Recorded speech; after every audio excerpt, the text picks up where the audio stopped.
عليك عاملين ايه؟ ان شاء الله يا رب تكونوا في احسن حال. صباح الخير على عيونكم، صباح الرزق، صباح الهنا، صباح كل حاجة حلوة على اخواتي وطبعا حبايبي ومتابعيني وحبايب قلبي. انتوا خدتوا قلبي من جوه، خدوه مش عايزاه. هنزل لكم دلوقتي يعني كمان شوية فيديو انا لسه هصوره هو تمام. روتين هنعمل مع بعض ايه، روتين أوضة أطفال كده، مع إن هي نضيفة بس تمام. عينيا الجوز ومناخير اللوز دي قلب ممليك حاضر. ان شاء الله هنعمل ترويقه محترمه كده على رمضان كمان بس شويه كده، عشان هعملها دلوقتي وهترجع تتبهدل واعملها كمان مره. لا انا بعمل اللي على قدي لاني برضك والله مشغوله. يا جماعه بجد انا بتكلم بجد، الواحد بيبقى مشغول جدا عقبال ما بيقوم.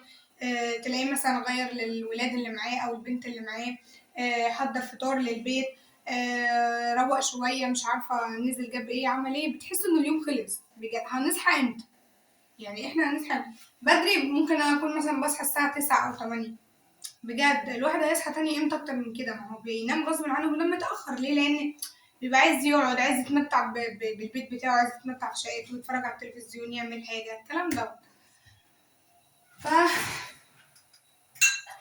عايزة اعمل لي كوباية نسكافيه، بس كوباية مش صغيرة كده بس.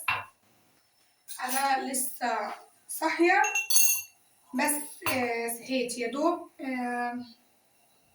روقت اوضه النوم على السريع كده، والمطبخ زي ما انتم شايفين لسه غاسله المواعين تمام. وكنست المطبخ وروقت الصاله كده على الماشي، والاوضه اللي بره طبعا محدش بيدخلها وكده. فقلت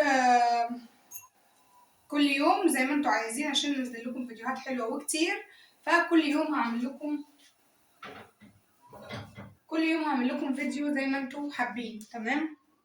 فطبعا انا هعمل لي كوبايه نسكافيه كده تعدل دماغ الواحد بجد، عشان دماغي مصدعه، ايوه دماغي مصدعه. طبعا مفطرتش. مش عارفة ليه الحقيقة الواحد عمال يخس يخس يخس، مش عارفة ليه كده. امال في رمضان هنعمل ايه بجد؟ بس تمام تمام، ما دام ما احنا ماشيين في الدنيا. انا حاسة ان انا خسيت، اول ما بحس ان انا خسيت بحس ان انا خسيت من هنا. طبعا وشي اول حاجة بيبان عليه، بس الحمد لله نعمة وفضل من عند ربنا. ادام مش تعبانين للدرجة وادام ما مسلكين، يبقى الحمد لله نعمة وفضل من عند ربنا. كوباية النسكافيه دي بجد هتروقني بصراحة، لأن أنا صاحية على زن يا ماما عايزة مش عارفة ايه، يا ماما ايه، وطبعا بسرح لها واغير لها واحط لها حاجة تاكلها. فطبعا أول لما صحيت كده عملت لها بيضة، عملت لها ايه، كان عندي اللي هو الشربات دوت، فعلى طول بيبقى في التلاجة عامة لأن مليكة بنتي بتحبه. فبعمل لها اللي هو الشربات دوت واحطه لها في الكوباية بتاعتها بتشرب. ودوت كان فطار مليكة، وطبعا مليكة الأهم طبعا عشان انتوا لو مش هتفطروا فولادكم ما ذنبهمش حاجة.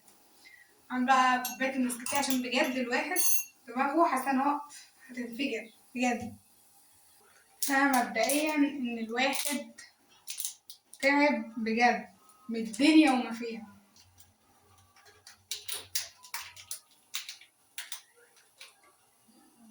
دماغ الواحد بجد ما بقتش عارفة الواحد يعني يجيبها منين ولا يوديها على فين. ده بجد يعني اقسم بالله. طبعا مصاريف من كل حتة، ومصاريف في كل حتة، ومصاريف. الحمد لله احنا احسن من غيرنا. بشرب معلقة ونص بس، مش عايزاها بجد تبقى مسكرة للدرجة. مع سكر مع صداع يبقى العملية خربت خالص. اروح اشربها الاول على الروقان. انا بعد ما خلصت طبعا، آه خلصت المطبخ، خلصت اللي ورايا كله، ما عادش فاضل الا اوضه الاطفال. يعني حتى لو ما عملتهاش هيبقى مش ورايا حاجه. وان شاء الله بكره هنصور مع بعض. عايزه انضف الحمام عشان حاساها كده ان هو مش انضف حاجه. نعمل ايه بقى عشان مش عايزه مواعين بجد. هجيب طبق بس احط عليه اي حاجه كده، مع ان انا عايزه اجيب الصواني اللي هي الصغنونه دي عشان ما عنديش. دي طبق بس حلو، هيدور ما مش هيضر، مش هيقول لنا حاجه. ويقولوا انت خزنت رمضان ولا لا؟ انا خزنت الطماطم يا جماعه، مع ان هي اليومين دول غاليه بس مماليكه بقى زي ما انتوا عارفين.